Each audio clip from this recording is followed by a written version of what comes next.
Resident Evil 2 and 3 both represent the pinnacle of classic survival horror. The PS1 era didn't just spawn the genre into existence, it propelled it into a renaissance which lasted about 2 console generations. Even Nintendo felt the need to make a Mario-themed horror game, and they launched it with the GameCube. It was a big deal, and nobody was doing it quite like Capcom, which makes sense because they kind of invented the genre.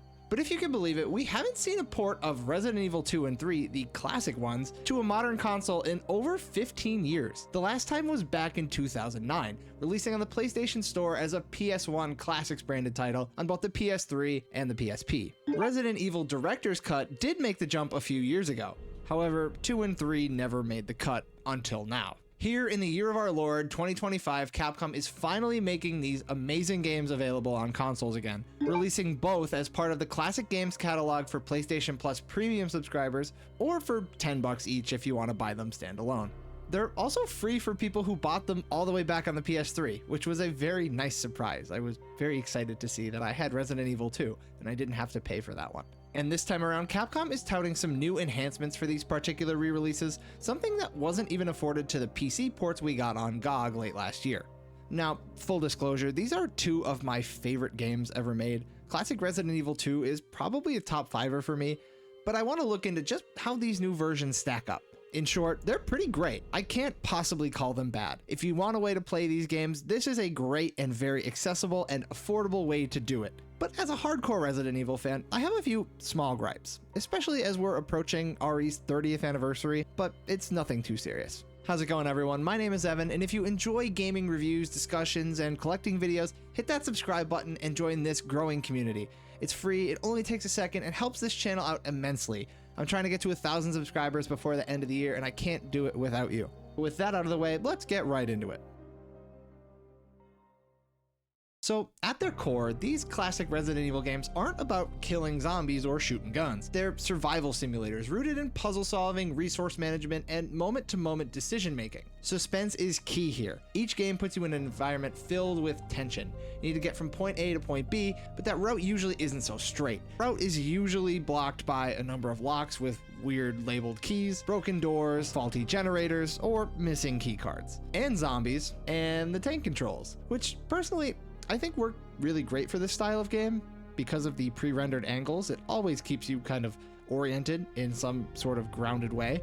Although I admit, they're very dated, and they will feel clunky for a wide number of players who just aren't used to this style. Going over each game very quickly, Resident Evil 2 features series favorites Leon Kennedy and Claire Redfield trying to get their way out of Raccoon City through a deserted police station. The game features 2 main campaigns, one for Leon and one for Claire, and 2 alternate B-side campaigns, which show what the other protagonist was doing during your initial playthrough, or the Side A as the game calls it. Meanwhile, Resident Evil 3 tells the story of STARS member Jill Valentine during her attempt to escape Raccoon City, which takes place at the same time as 2, all while trying to escape Nemesis, this giant tyrant that's stalking her all throughout the city, looking for STARS members. RE3 only features 1 character, Jill, and 1 scenario, though there are branching decision points and some random elements that can mix up each playthrough and add some replay value. There's also more of a focus on action and less puzzle solving overall, but still, you're going to have to manage your resources and explore for key items to progress, just like in every other classic style Resident Evil. As for these new ports on PS5, I'm both happy and a little disappointed to say that they're emulated ports of the PS1 originals. For Resident Evil 2, it's the DualShock version, which is good. That's the superior release of that game, but overall, you're gonna get something very familiar here. If you're already experienced with these games, you're gonna find yourself pretty much at home. But you're also gonna get some of the downsides of the PS1 versions. That includes the PS1 quality FMVs, unskippable in-game cutscenes, but at least we get the original title screen voiceover, not whatever we had on the GameCube. Resident Evil 2. The enhancements that Capcom has been touting for this release all come in the form of emulation options. They're not really built into the game. You can access them by pressing the options button on a DualSense, and they're all rather simple in nature. You can toggle through a number of visual filters, but really the only one I would ever consider using is this modern arcade preset. It sort of looks like a CRT, maybe more of a dot filter. I don't think it looks bad, but the default really is the best option here. My only gripe with the visuals in general, it looks like there's a bit of smoothing and texture upscaling, which is a good thing overall, but you can really tell because it's a PS1 game and these visuals were already a little weird looking to begin with and warpy. You can see the impact of the upscaling on the character models. Just look at Claire here, for example. You can see her entire face warble and morph as her character model breathes. Maybe it's just something I never noticed in the PS1 version, so don't call me out, but it's especially noticeable here. Moving on, there is a nice rewind feature, which is kind of basic, but in my opinion, it's always a useful tool. It goes back a decently far way here too. I'd say I was able to go back about 3 to 5 minutes, which is pretty impressive. If you're into this kind of thing, you can change the aspect ratio and stretch the game out or make it really tiny into native resolution. There's a handful of image sliders to adjust things like brightness, contrast, hue, and saturation. I guess you can really adjust the image to your liking.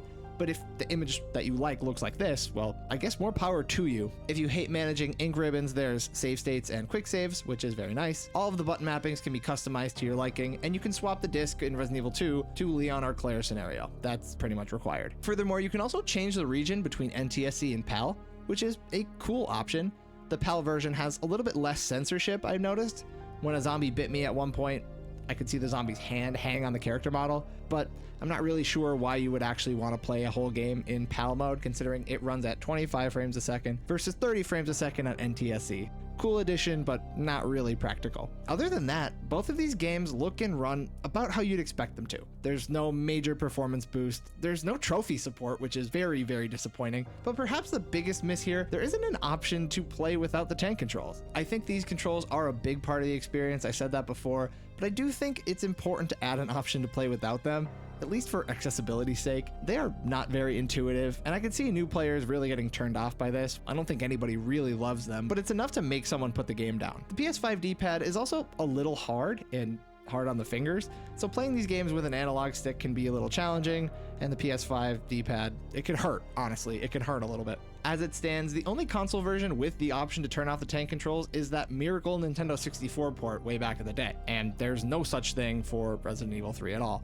So my overall thoughts on these ports is that you should absolutely play them.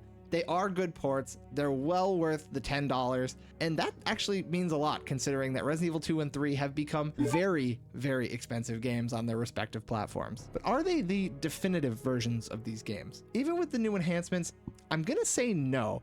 But that's not to say that there even exists a definitive version at all. For 95% of people, this is not an issue. You can not listen to what I'm saying here because I'm nitpicking. If you're not a huge RE fan, what I'm about to say probably won't matter to you, and that's honestly for the best. But as a huge fan, I need to get this off my chest. For both of these games, especially RE2, it's a little sad that we don't have a definitive edition of these games. It's kind of like Persona 3, where we had a bunch of different versions of it, but not really one definitive one that had all of the content. We still don't, actually, but Resident Evil 2 is one of those instances. Stuff like the EX files and the randomizer mode and the different blood colors from that N64 port that was so weird and so cool, they're still lost to time. They're still trapped on the N64.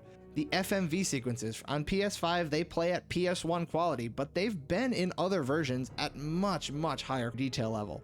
There's not a ton of content variation across RE3's releases, but we haven't seen another version with all the costumes like the Dreamcast port has. Again, these new versions are more than serviceable, they're good, and I would highly recommend that you play this original version of RE3 over the very disappointing remake. But with Resident Evil's 30th anniversary coming up, I still think we need that proper classics collection with the absolute definitive editions of Resident Evils 1 through Code Veronica. Hell, throw in Survivor and Zero, I don't care. Print the game on a cartridge and a disc, ship it out to retail, and people will buy it, I can assure you. The last time we got retail versions of these games was all the way back on the GameCube. No matter what way you want to physically buy these games, it's going to cost you a lot of money. Anyway guys, that's all I have for this video. If you're excited to play Resident Evil 2 and 3 on your PS5, or if you want a Resident Evil Classics collection, leave me a comment down below and tell me your thoughts and let's start a discussion. I'm a huge Resident Evil fan, and if you are a Resident Evil fan, let me know and let's talk. Again guys, like and subscribe if you enjoyed the video, and I will see you in the next one.